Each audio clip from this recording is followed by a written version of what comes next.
Welcome back, everybody, to another Edwin the Magic Engineer budget deck tech. Now, I got a lot of feedback from you guys over the years about all my budget deck techs. Like, people seem to really like those.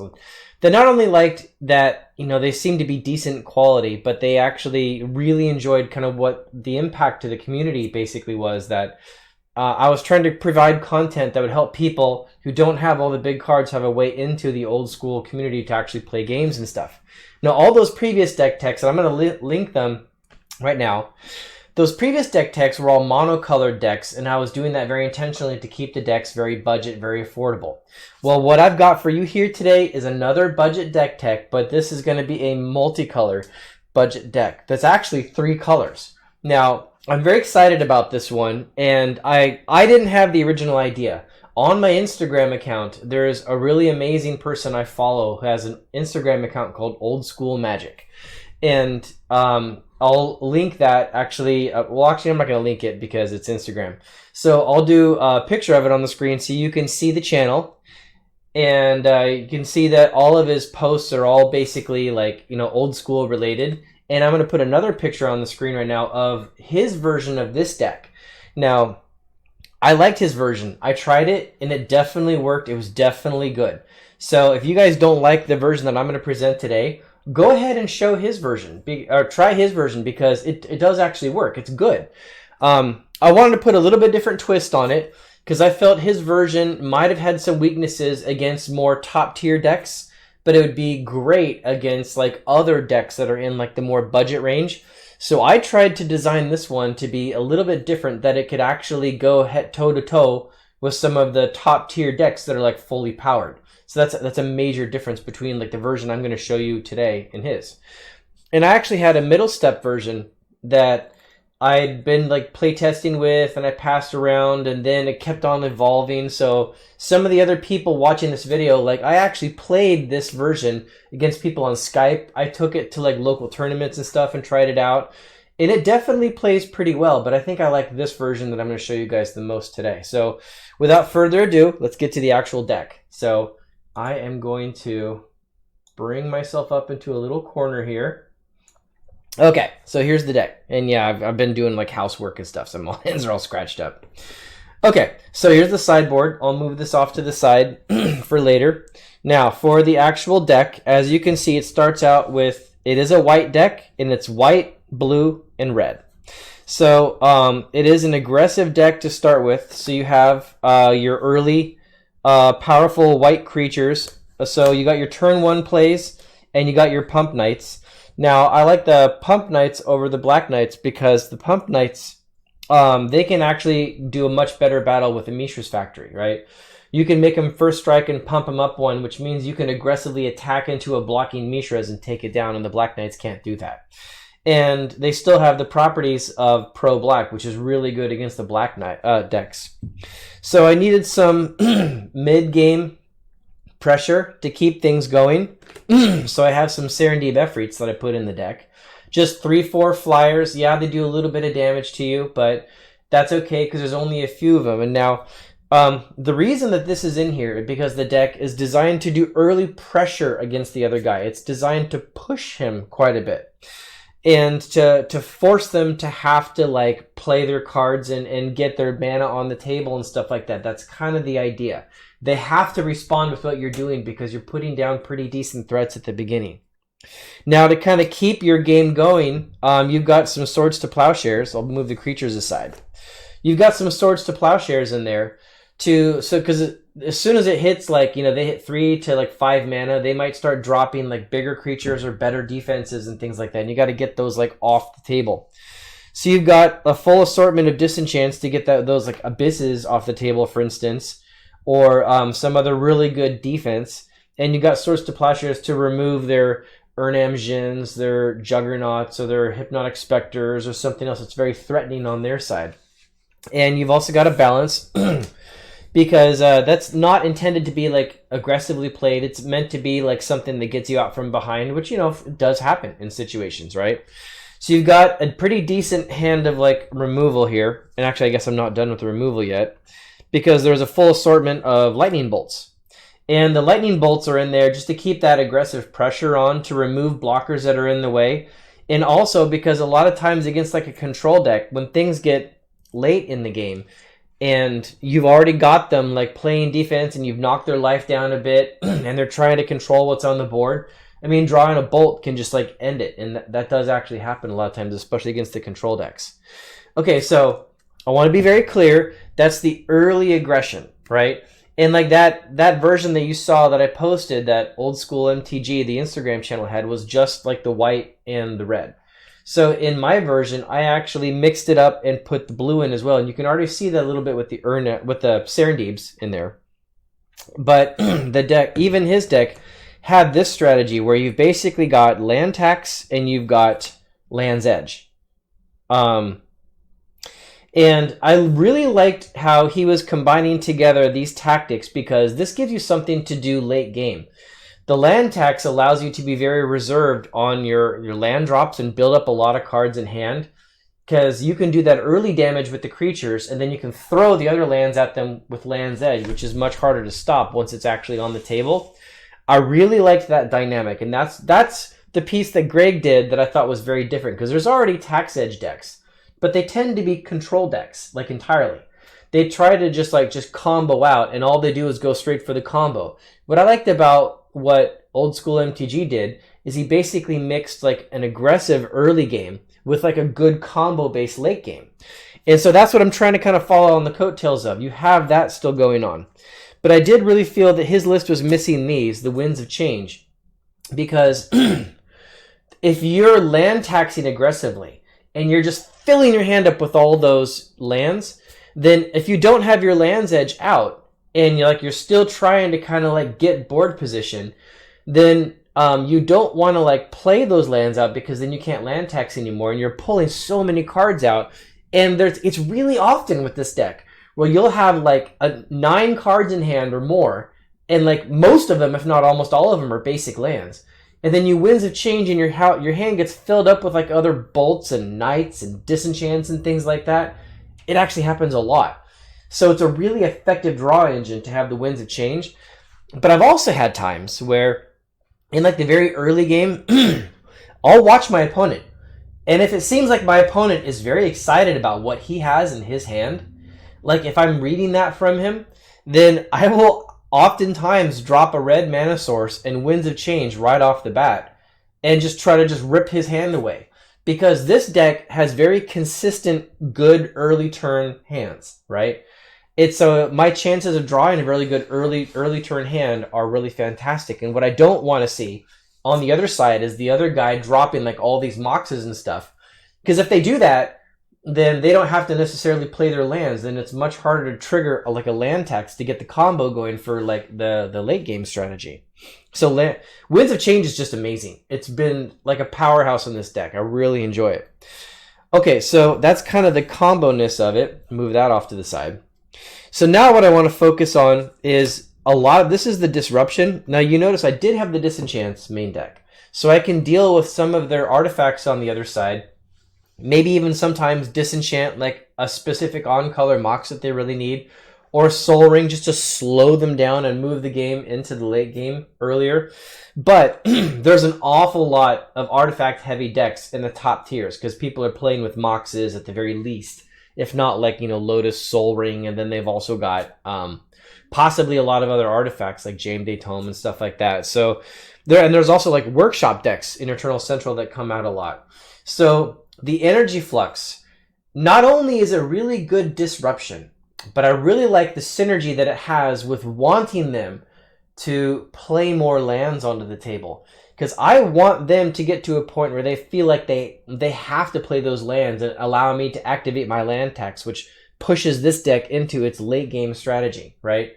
So the Energy Flux has a perfect synergy there, forcing them to not just rely on their Moxen and things like that, forcing them to actually play those lands out. But then it also has, like, against some decks, it's kind of like a Blood Moon strategy. You play an Energy Flux, and you can just win because like you just disrupt them so badly.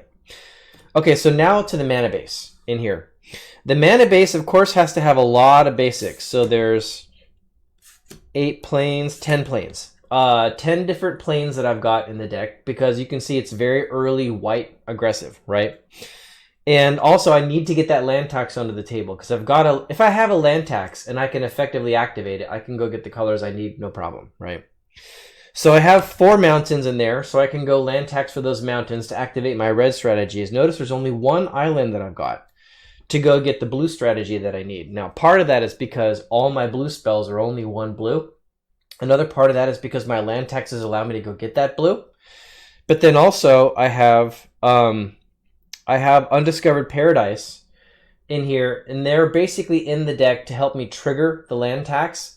And also give me the colors that I need, so that helps fill up that blue slot.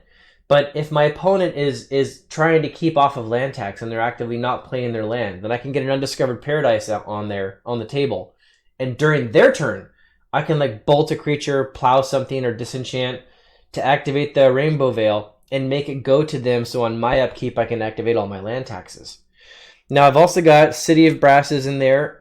Because sometimes if they're going to withhold doing land drops, I might want a City of Brass on the table to make sure I've got the colors that I actually need. And then, of course, I've got Strip Mines. And Strip Mines are kind of funny in this deck. The Strip Mines actually, they don't just completely just blow up the opponent's lands.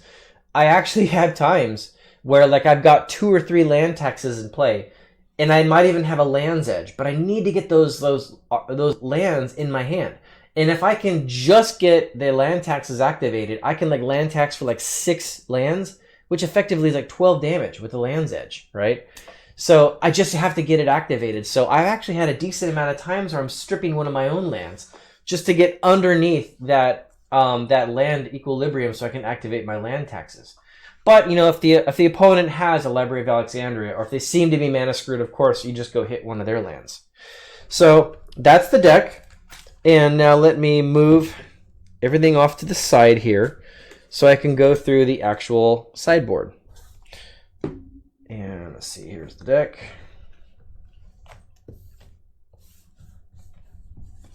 Now, I should mention while I'm picking all these cards up, I have, of course, like beta and legends, original versions of these cards, but like this is a budget deck, guys. Like, because people seem to either not know or they forget.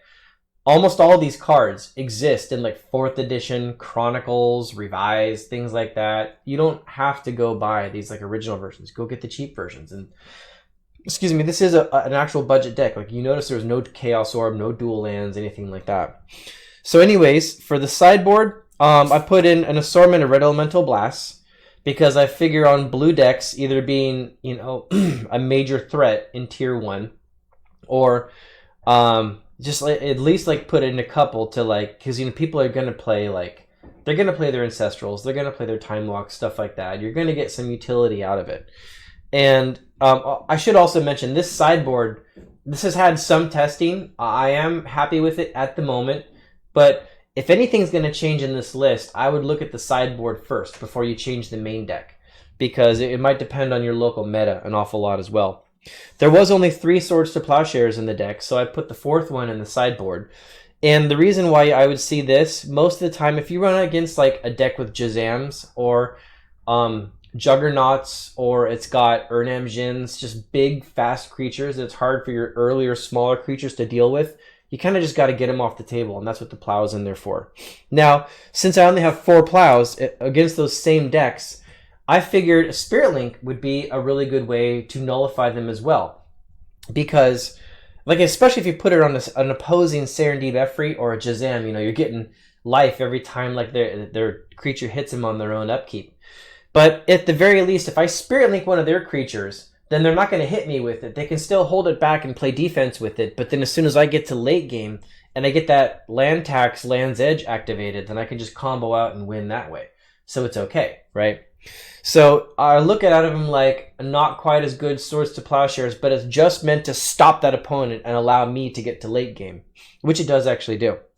If I need more artifact removal against maybe something very aggressive, like a Mishra's Workshop kind of deck that's playing like Juggernauts and Su-Chis and Triskelions, things like that, then a bit more help with the disenchants might be in order, like the Divine Offerings. So I really like those because there are moments in time where like those decks are just so aggressive, like you just can't wait for like an energy flux to work or something like that. Like you got to keep your life up while you're blowing up their threats. Then a fourth energy flux, in case it ends up against a specific deck being so good it's just worth it, and I want to get that fourth one in to make sure I get it right off the start. And they do stack, so you can put multiple energy fluxes out to make it even worse on people, so that's a pretty good play there. Now, against black decks, I do actually already have the Order of the Ebon Hands, and they are very good against black. But not everybody who plays black mana actually has, you know, the black creatures. There's an awful lot of decks out there that are splashing black so they can actually get, you know, their Mind Twist and their Demonic Tutor kind of Abyss strategies out there. Karma can be very effective against those decks. It's another one of those have to deal with kind of cards. And you'll also notice my deck, I really need to call this out, and I say this in other videos. One of my main strategies for playing Magic is when you're going to do a strategy, don't just put a couple in. Like if I only had 2 enchantments in my deck, and I know the opposing guy is probably going to have 4 disenchants, it's like wasted card slots, right? If I had no enchantments whatsoever, then my opponent's disenchants might have just been dead cards in his hand, which is great. But if I only put like a couple targets in, I'm validating his disenchants in their hands. And so if I'm going to put enchantments in, put more of them in, because it makes it harder to deal with them, because they just don't have that many removals, right? That's one of the reasons why, by the way, the Spirit Links are good, because I'm already bleeding their disenchants out of their hands, playing the land taxes and the Land's Edge and the energy flux and stuff like that. And that's also why Karma is very good in the sideboard, because I'm leaning really deeply into that enchantment heavy strategy, basically. And so now for the last couple, if it's a really good burn deck, or a damaging deck, but it's not so much based on just, you know, artifacts, and I just need to get some life gain in, I could do some Cop Red, some Circle of Protection red, but it's not always necessarily red. Just something good and aggressive. And like maybe like once I can get them under control, it's fine, but I need to get my life up so I can continue playing into the late game. Then some Ivory Towers are really fantastic for that kind of situation. And then the last one would be Felden's Cane. If it's a late game and they've... Like one of the most devastating things that people can actually do to me is if I've actually... if I've played if I've land taxed all my basic lands into my hand and then they Wheel of Fortune, that's really devastating because then they all go to the graveyard and my engines shut off and it's like it's really neutered the deck. So there are times where a Felden's Cane can just be fantastic because even if I just have it in my deck, I can play other threats and stuff more aggressively in my hand because I know I can get them back and then just play them again when I've really got my draw engine going. So that's effectively the deck. Let me move this back here. Again, I'm really happy with how this deck turned out. I think it's a fantastic build. I have play tested it, and it's been taking down tier 1 powered decks. At the very least, this deck is capable of going toe-to-toe with other decks. You will have good games with them when you're playing this. You won't just get bowled over. You will have answers, and it will be a game that goes back and forth, and they have to consider what you're doing. So at the very least, that's fantastic because you got a budget deck that can actually compete. And it also does have the ability to win against those higher-end tier decks. So there you go, guys. Multicolor budget deck. I'm sorry this took so long to get out, but I really got to stress the point. I can't just like design something and just throw it out there. I have to actually play test it, and I got to refine it, and I got to look at it and think about it. These take a lot of research and a lot of work, and that's one reason my videos like slow down a little bit sometimes, because like in the background, those little chunks of free time I have during the week are all going to stuff like this, like refining a deck and getting it ready. And now, here you go. There it is. So, thanks a lot, everybody. I hope you have a great day and a great week wherever you're at, whenever you're watching this, and thanks for tuning into my channel. Bye, guys.